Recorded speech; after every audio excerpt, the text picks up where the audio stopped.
پاکستان امن کا خواہاں ہے اور خطے میں اس کے لیے کام کرتا رہے گا۔ ترک صدر سے مذاکرات اور ملاقات انتہائی مثبت رہی۔ وزیر اعظم کی ترک صدر کے ہمراہ مشترکہ پریس کانفرنس۔ ستمبر میں رجب طیب اردوان کو دورہ پاکستان کی دعوت۔ شہباز شریف شاندار استقبال پر ترک صدر کے مشکور۔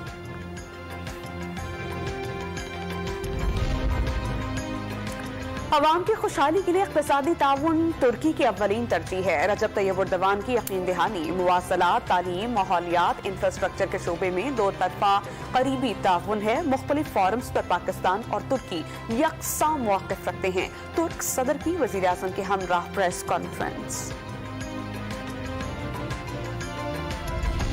پاکستان اور ترکی کے درمیان مفاہمتی یادداشتوں اور معاہدوں پر دستخط۔ شہباز شریف اور رجب طیب اردوان تقریب میں شریک۔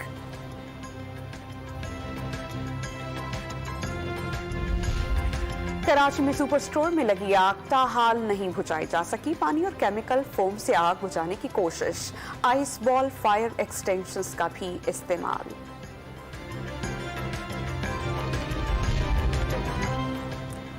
اور سوات میں ڈویژن ہیڈ کوارٹرز کی 15 سالہ خدمات مکمل ہونے پر پروقار تقریب۔ ISPR کے مطابق FCKP کو انتظامی اور امن و امان کے امور کے حوالے کر دیے۔